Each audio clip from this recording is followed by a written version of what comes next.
David Navara is a 9-time Czech champion, and he became Grandmaster in 2002 at the age of 16. Of course, now we are in 2024. If you are not Grandmaster by the age of 10, you are a little late. But okay. So he is a great player because he has won different huge tournaments, and I think he was a gold medal winner on the second board at the 2012 Chess Olympiad in Istanbul, Turkey. Apart this is a great biography, chess biography with 64 games, and it's like more than 600 pages long. The book is very heavy, so if you just do this 2-3 times a day, you have done your weight training. You don't need to go to the gym. And now I would like to show you one of the games from the book that is against the legendary Viktor Korchnoi. So this is David Navara against Viktor Korchnoi in Reggio Emilia in 2008.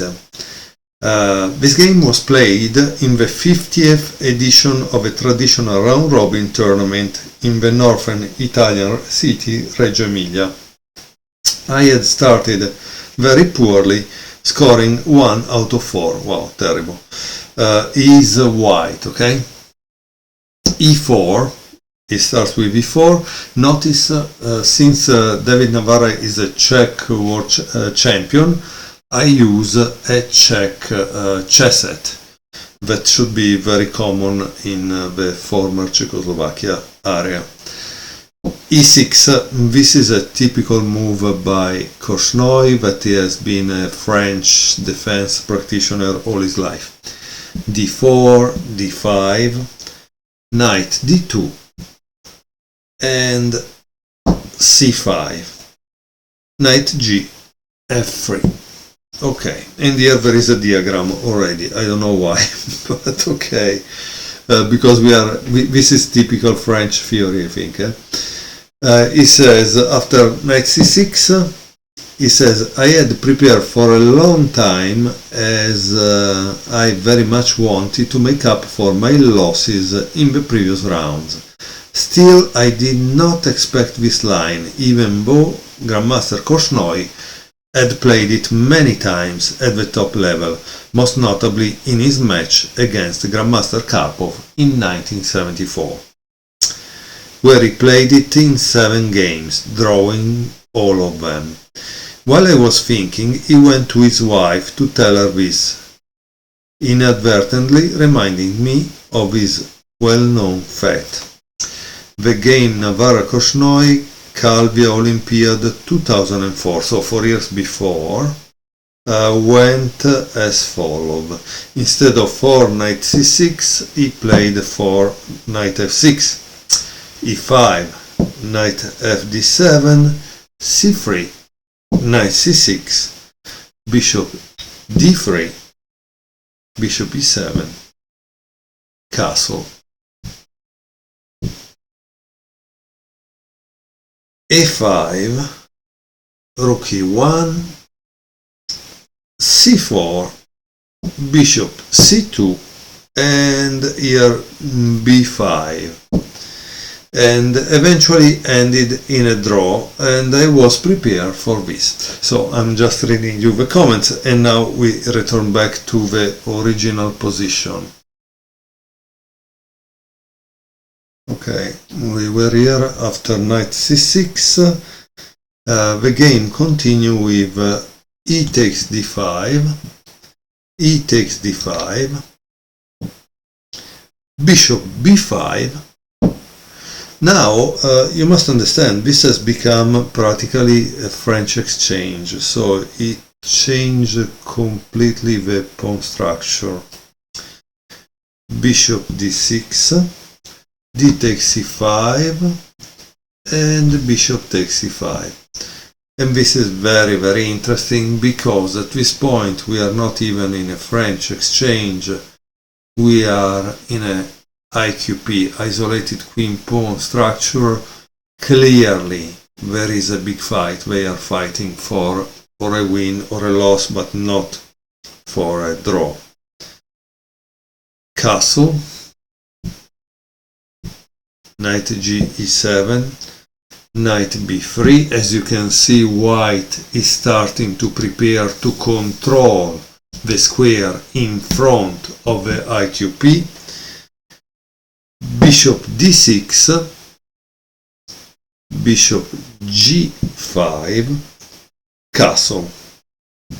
And here there is a diagram. I hope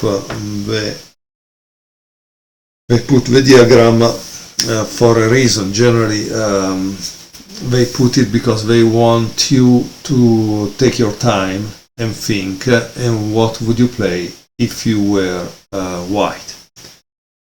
Navara played rook e1, and here he said the isolated pawn is weak rather than strong, but black has a lot of space and no further weaknesses. Here my opponent also sank into thought. Many years ago I had seen some games of Grandmaster Karpov and knew that white should exchange dark square bishops via bishop g5, h4, g3, but did not know much more. So how did black continue? With bishop g4. Black has other option, but pinning the f3 knight looks very natural, so it's pin, okay? Queen e2. I wanted to get rid of the... okay, I made a mistake, sorry. Bishop e2, okay, sorry. I wanted to get rid of the pin as soon as possible. Yeah, this makes sense. Here the main alternative is bishop h4. And it gives black close to equality after rook e8, bishop g3, bishop takes g3, h takes g3, queen b6, a4, a6, bishop takes e6, queen takes e6, knight e5, bishop takes d1, knight takes e6, knight takes e6, and rook a takes d1. But he still has to play several accurate moves. Okay, but this is not... okay, he says this is close to equality for black. For black. Okay.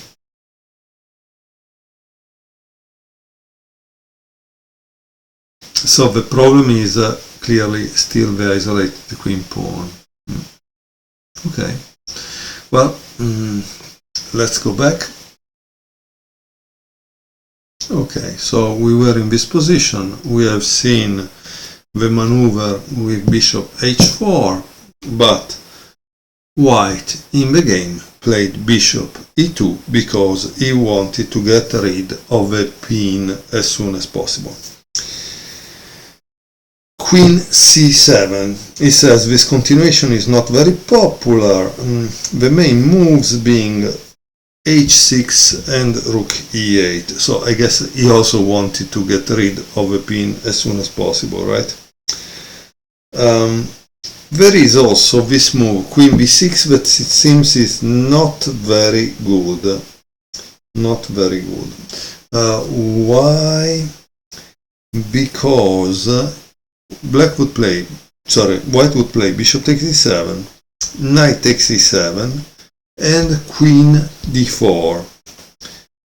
And it seems this exchange of queen is not good for white, because it seems it was played between Kuzmin and Ullman in 1973.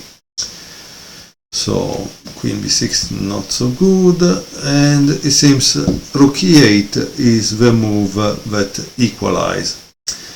Again, I don't give you all the analysis because maybe it's kind of boring, especially in the opening, and if you want them, just get the book and you will have them. Honestly, it's a beautiful book. The paper, it's glossy, it's very heavy, clearly a quality book that is worth to have in one's own library, chess library.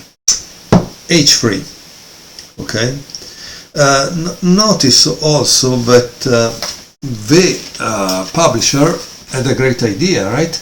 Because the analysis diagram is smaller than the normal diagram, and so that tells you that it's an analysis diagram, and so this is very good in my opinion, because if it was big like the normal diagram, you wouldn't know where you are. Bishop d7. Black has provoked the weakening with a move h2 h3, which deprives white of a possibility of exchanging bishops on g3, and sometimes enable black to create counterplay along the b8 h2 diagonal. Okay, so let's see what else. It seems that to go here wasn't a good idea because it would give white an edge in a position, especially with a weak isolated pawn. How does white continue here? Because obviously you see sometimes they think you can learn only through tactics, do tactics, and it's true, tactics are very important, but in a position like this there are no tactics. What do? So you need to find the right move, right? How do you find the right move? White in this game played c3. Another possibility was knight b d4, okay? And of course knight f d4 is another possibility, but c3, he says that he wanted to press against d5, so as you can see he's trying to control at all cost the square in front of the isolated queen pawn. h6, bishop takes e7. White gives up the bishop pair to gain control of d4 and disturb black's piece coordination, but this exchange is questionable. I spent 17 minutes on this move, which was a bit too much. And now I want to tell you one thing. You see this kind of biography, chess biography, and they often tell you how much he spent as time on this move, which means that when you are in a tournament you also need to write the time for each move that you take for each move. Why? Because that will tell you where for you the position was critical. Okay, and he said that also bishop e3 was more or less equivalent, and what else? Maybe he says that he gives a little edge to white, bishop e3. Okay, but he says, I was afraid that black could attack my bishop with his knight from f5 or c4. So he thought that if you went back to e3, the other guy would play knight f5, and the problem is the same. Okay, knight takes e7, knight b d4, rook a d8. I think a great thing would have been, in fact, to include the timestamps, since these are only 64 games. Clearly, Navara is a professional player, and so also how much time he thinks upon a certain move can be important for us. bishop d3. I wanted to make use of a move h6, h7, h6. White's pieces defend many important central squares. This move prevents black from playing knight f5 and possibly also knight g6. The position after, and here is the thing, because this was interesting, right? After knight b5, bishop takes b5, bishop takes b5, and knight g6 is equal, he says. And white cannot exploit the weakness of d5 pawn, so that's why he didn't play it. But he played bishop d3. a6, so black didn't want a knight b5, it seems, right? Very good, interesting. Bishop c2. Okay, here the idea is queen d3 because there is not the knight f6 defender. Rook f e8, queen d3, like I told you, knight g6. It seems that if black played this, white would have played this. Why? Because it ties this knight to protect this. So g6 maybe not so good. It seems that this position had occurred in the game Short Houston in 1981 through a different move order.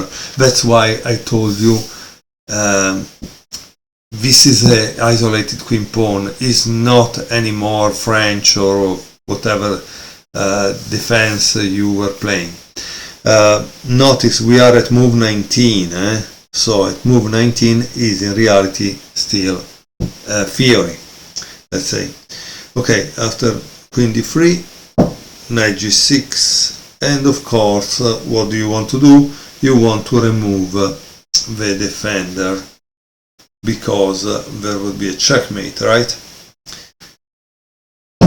Knight h4. And so I hope you saw that if you play this, dark, dark, dark. Okay, so obviously you cannot play that move. What can you play as black? No? What does black want to play?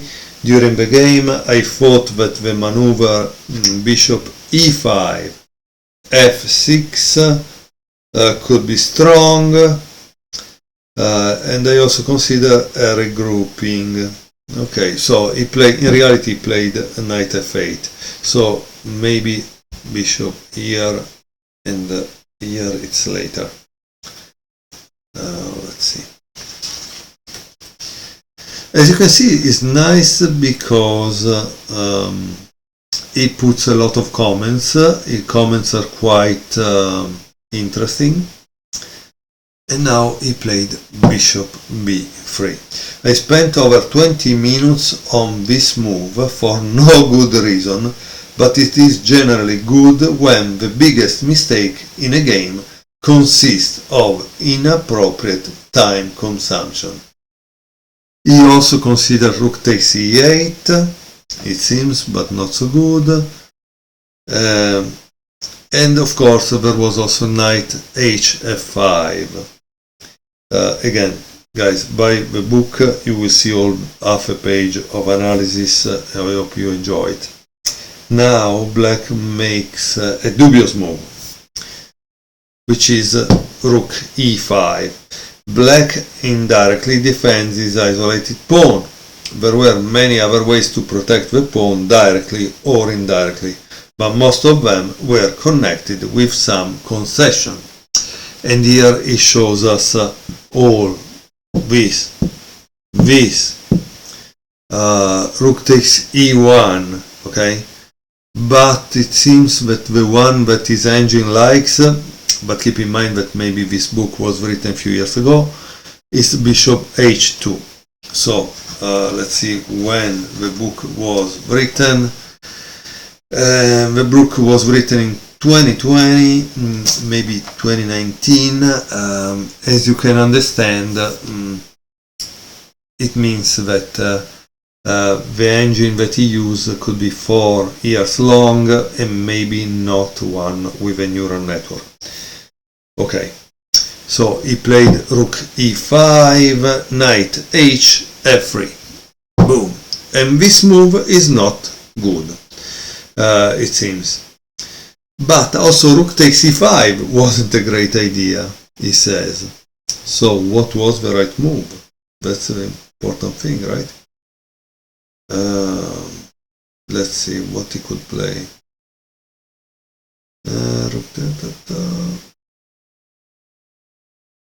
Maybe rook takes e5. No, rook takes e5 was the right move to play. But it says taking on e5 is not a great idea. Okay. So instead of that, he says this. This is the move that he should have played.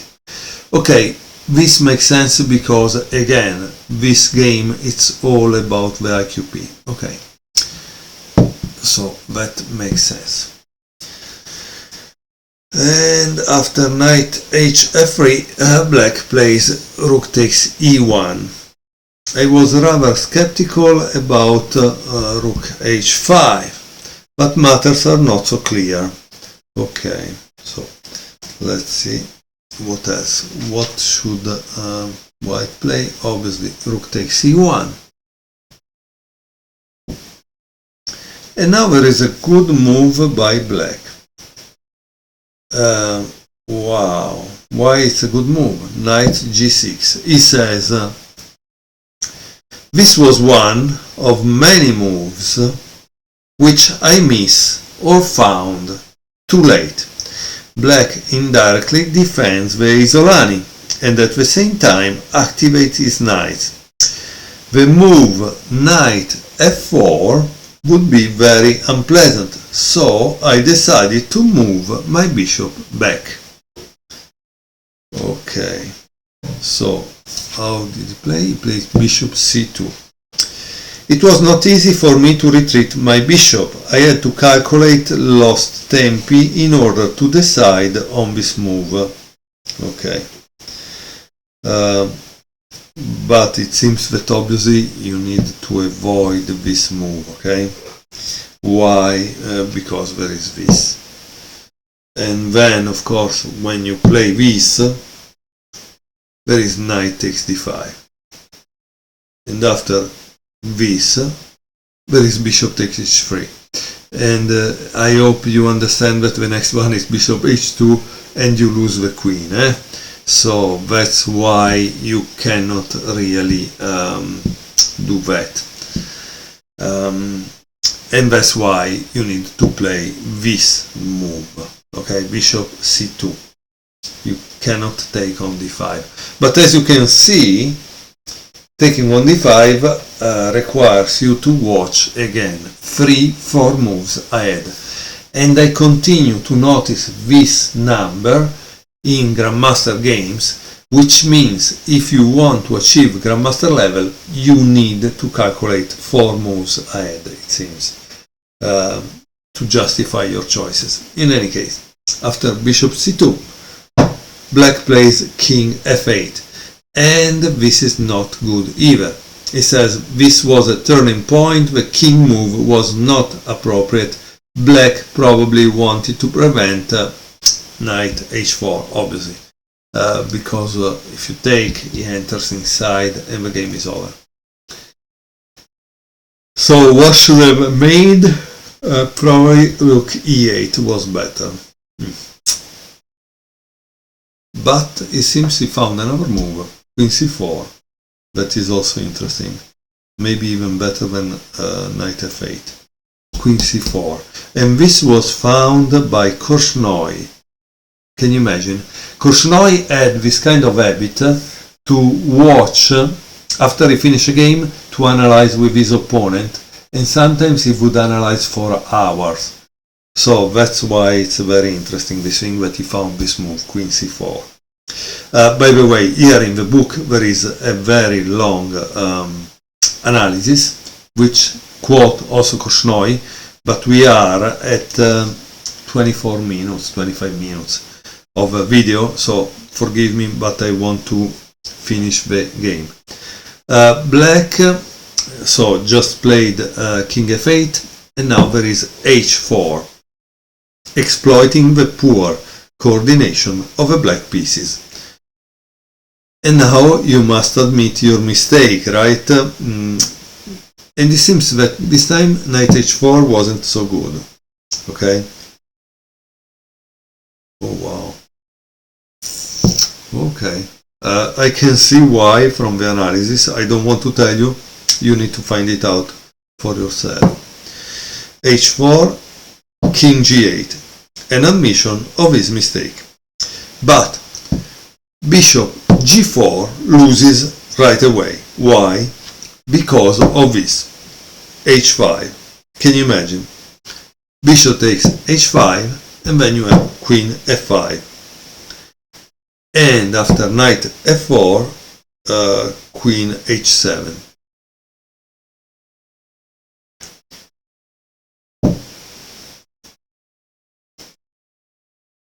And okay, Queen H7, interesting. But in this case, why he cannot play Knight G6, right?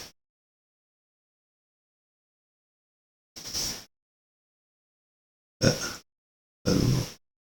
Seems to make sense, right? Because of this. And now you cannot take with this, otherwise there is checkmate. You have to take with this.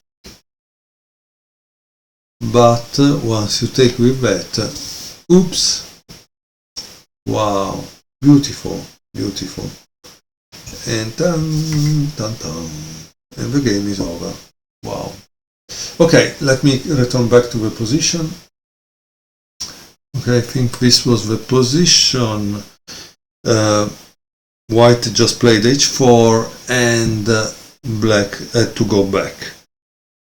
And now white plays Knight F5. And he says there was nothing wrong with H5. Knight F8, Knight F5, but I wanted to wait with H4, H5 for a more suitable moment. Anatoly Evgenevich Karpov would probably consider improving his position slightly by means of G3 and King G2. But such a slow approach is not typical of me. So after reading this comment, it came to my mind that often we are in a kind of dialogue with something that is not in front of us, that it doesn't even exist, because he didn't ask directly to Karpov, hey, would you have played this or this? He decided for Karpov that Karpov would have done this. But it's not true, you understand? Yet we are in this kind of discussion, conversation with someone that is not even there. And that's a kind of interesting. What it means, well, maybe is that Karpov was his role model, no? And that's the truth. Okay, so after King G8, he played Knight F5. And my opponent spent 15 minutes on Bishop C5, during which time I realized that H5 allows Bishop B5. So interesting. So I think this. Oh. And what else? And it seems that if you play this is a mistake, because there is Knight takes H6, and after if you move in F8, it gives Queen H7 with a decisive advantage. So let's see what happened, okay? h5. Being short of time, I was reluctant to enter in the complication arising after queen takes d5. Black has many tempting options, while I often tend to calculate rather irrelevant, complicated lines, and did this even more so back in 2008. This time I resisted and followed my intuition. Okay, and here there is a line from the computer that shows that queen d5 probably not really great. So h5 is okay. Let's see. Bishop b5. So black had a difficult choice between various worse positions, but this loses by force. He played this very quickly, and so did I with my next move. Still, I needed to calculate quite some lines to crown the attack. Okay, so let's see what this says. The move is a c4. This double attack was by no means obvious. Okay. Something I don't see. If black takes on c4,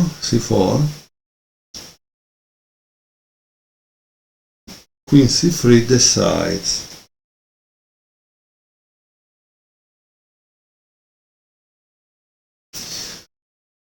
Okay, so it seems that he wins on the spot.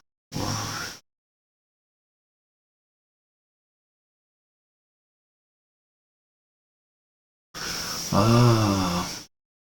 So if he takes on c4, queen c3, attack this. Yes. Okay. So what did he play, black? He played knight f4. Boom. But, of course, here there is this. Knight takes h6. And what happened? King f8. And now, you must decide again. Sometimes stop and pause the video because here the lines are complicated. For example, now queen h7 seems is not so good.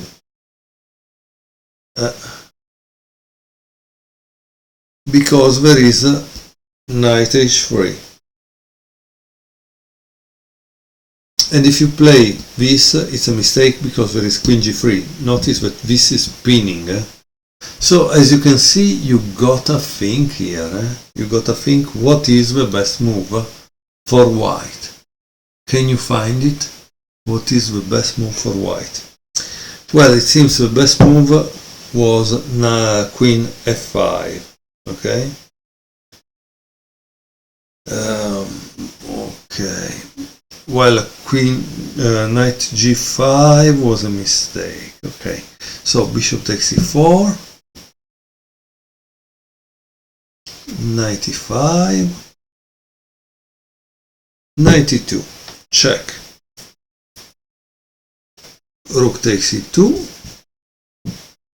Bishop takes e2. Knight h takes f7. And black is helpless against the mating threats. The rest is simple. King e8. Queen g6. Queen b6. Knight d6 check.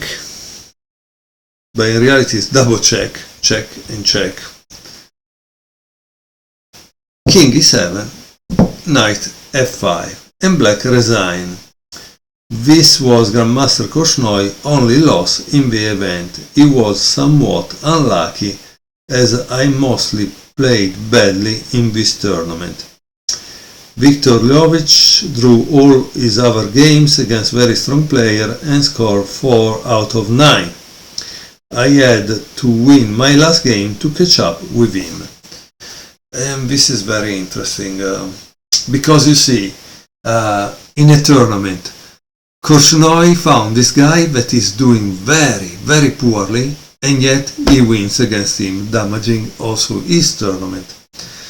And notice also how, I mean, this is a very strange French, right? We were in a French defense, and now we are in this kind of position with a king in the center. It's amazing, amazing. Okay, I hope you enjoyed this game. I will show you more games in the future using this beautiful chess set from Czechoslovakia.